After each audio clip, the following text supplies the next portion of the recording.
ಇನ್ನು ಚಿನ್ನಸ್ವಾಮಿ ಸ್ಟೇಡಿಯಂನ ಕಾಲ್ತುಳಿತ ಪ್ರಕರಣಕ್ಕೆ ಸಂಬಂಧಪಟ್ಟಂಗೆ ಪೊಲೀಸರಿಗೂ ಸಂಕಷ್ಟ ಕಾದಿದೆಯಾ? ಈಗಾಗಲೇ ಪೊಲೀಸರನ್ನು ಬಲಿ ಹಾಕಾಗಿದೆ.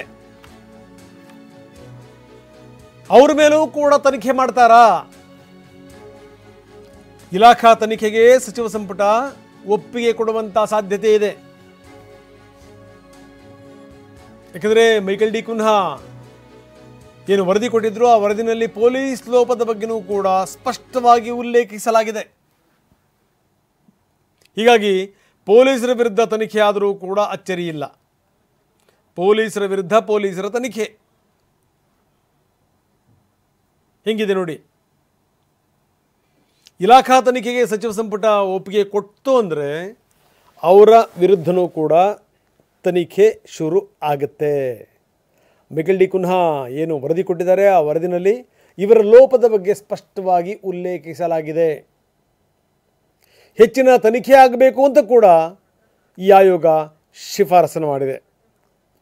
ಬನ್ನಿ, ನಮ್ಮ ಪ್ರತಿನಿಧಿ ಪ್ರಸನ್ನ ನಮ್ಮ ಜೊತೆಗೆ ದೂರವಾಣಿ ಸಂಪರ್ಕದಲ್ಲಿದ್ದಾರೆ. ಪ್ರಸನ್ನ, ಈಗ ಏನಾದರೂ ಒಂದು ವೇಳೆ ಹೌದು ಇಲಾಖಾ ತನಿಖೆ ಅನ್ನೋದಾದರೆ ಯಾವ ರೀತಿ ನಡೆಯುತ್ತದು?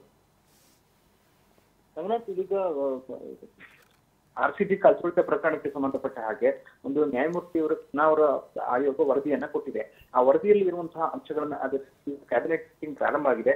ಒಂದು ಸುದೀರ್ಘವಾದಂತಹ ಚರ್ಚೆ ನಡೀತಾ ಇರುವಂತದ್ದು.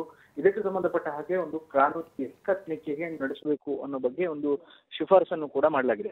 ಇಲಾಖಾ ತನಿಖೆ ಅನ್ನೋದಾಗಿದ್ರೆ ಪೊಲೀಸರ ಲೋಪದೋಷ ಕಂಡು ಬಂದಿರುವಂತದ್ದು ಮೇಲ್ನೋಟಕ್ಕಂತೂ ಸತ್ಯ. ಅವತ್ತು ಘಟನೆ ನಡೆದ ಸಂದರ್ಭದಲ್ಲಿ ಪೊಲೀಸ್ ವೈಫಲ್ಯ ಎದ್ದು ಕಾಣಿಸ್ತಾ ಇತ್ತು ಮತ್ತು ಸರ್ಕಾರ ಕೂಡ ಅದರ ಕಡೆಗೆ ಹೆಚ್ಚು ಬೆಟ್ಟು ಮಾಡಿ ತೋರಿಸ್ತಾ ಇದೆ. ಇಲಾಖಾ ವಿಚಾರಣೆ ಅನ್ನೋದಾದ್ರೆ ಹಿರಿಯ ಅಧಿಕಾರಿಗಳ ಈಗಾಗಲೇ ತಲೆದಂಡಾಗಿದೆ. ಉಳಿದಂತಹ ಅಧಿಕಾರಿಗಳ ಲೋಪದೋಷ ಏನಿದೆ ಅನ್ನೋ ಬಗ್ಗೆಯೂ ಕೂಡ ಒಂದು ಪ್ರತ್ಯೇಕವಂತಹ ತನಿಖೆಯ ಅಗತ್ಯತೆಯನ್ನ ಈಗ ವಿಚಾರಣಾ ಆಯೋಗ ಶಿಫಾರಸನ್ನು ಮಾಡಿದೆ. ಪ್ರತ್ಯೇಕವಾಗಿ ಒಂದು SIT ಯನ್ನ ಸರ್ಕಾರ ರಚನೆ ಮಾಡುವಂತಹ ಸಾಧ್ಯತೆಗಳು ಕೂಡ ಇದಾವೆ. ಅಥವಾ ಇಲಾಖಾ ವಿಚಾರಣೆಗೆ ಅಂತ ಹೇಳಿ ಪ್ರತ್ಯೇಕವಂತ ಒಂದು ತಂಡವನ್ನು ಕೂಡ ರಚನೆ ಮಾಡಿ ಈ ತನಿಖೆಯ ಹೊಣೆಯನ್ನು ಕೂಡ ಅಂದ್ರೆ ಯಾರು ತಪ್ಪಿತಸ್ಥರಿದ್ದಾರೆ ಅಂತವರ ವಿರುದ್ಧ ಕ್ರಮ ಕೈಗೊಳ್ಳೋದಕ್ಕೆ ಪ್ರತ್ಯೇಕವಂತಹ ಪ್ರಕರಣವನ್ನ ದಾಖಲಿಸಿಕೊಂಡು ಆ ವಿಚಾರಣೆಯನ್ನ ನಡೆಸುವಂತಹ ಸಾಧ್ಯತೆಗಳು ಕೂಡ ದಟ್ಟವಾಗಿದ್ದಾವೆ. ಈಗ ಸರ್ಕಾರ ಸದ್ಯಕ್ಕಂತೂ ಕ್ಯಾಬಿನೆಟ್ ನಲ್ಲಿ ಆಯೋಗ ಕೊಟ್ಟಿರುವಂತಹ ವರದಿ ಮತ್ತು ಅದರ ಶಿಫಾರಸುಗಳನ್ನ ಸೂಕ್ತವಾಗಿ ಚರ್ಚೆಯನ್ನ ನಡೆಸ್ತಾ ಇದೆ. ಒಂದು KSCA ಲೋಪದೋಷ ಇದರ ಮೇಲ್ನೋಟಕ್ಕೆ ಕಂಡು ಬಂದಿದೆ. ಇದರ ಜೊತೆಗೆ RCB ತಂಡದ ಲೋಪದೋಷವೂ ಕೂಡ ಈ ಆಯೋಗದ ವರದಿಯಲ್ಲಿ ಸ್ಪಷ್ಟವಾಗಿ ಉಲ್ಲೇಖವನ್ನ ಮಾಡಲಾಗಿದೆ ಮತ್ತು ಪೊಲೀಸರ ವೈಫಲ್ಯದ ಬಗ್ಗೆಯೂ ಕೂಡ ಈ ಒಂದು ವರದಿಯಲ್ಲಿ ಪ್ರಸ್ತಾವವನ್ನ ಮಾಡಲಾಗಿರುವಂತದ್ದು. ಸದ್ಯ ಅಲ್ಲಿ ನಿಯೋಜನೆಗೊಂಡಿರುವಂತಹ ಪೊಲೀಸರು ಕಾರ್ಯನಿರ್ವಹಣೆ ಸರಿಯಾಗಿರ್ಲಿಲ್ವಾ ಅಥವಾ ಕೇವಲ ವಿಧಾನಸೌಧಕ್ಕೆ ಮಾತ್ರ ಪೊಲೀಸರ ಹೆಚ್ಚುವರಿ ಭದ್ರತೆಯನ್ನು ಒದಗಿಸಿ ಚಿನ್ನಸ್ವಾಮಿ ಸ್ಟೇಡಿಯಂಗೆ ಕಡಿಮೆ ಭದ್ರತೆಯನ್ನು ಒದಗಿಸೋದಕ್ಕೆ ಯಾರು ಸೂಚನೆಯನ್ನು ಕೊಟ್ಟರು, ಈ ಎಲ್ಲ ಅಂಶಗಳನ್ನು ಕೂಡ ಪರಿಗಣಿಸಬೇಕಾಗುತ್ತೆ. ಹೀಗಾಗಿ ಸರ್ಕಾರ ತೆಗೆದುಕೊಳ್ಳುವಂತಹ ನಿರ್ಧಾರ ಅತ್ಯಂತ ಮಹತ್ವದ್ದಾಗುತ್ತೆ.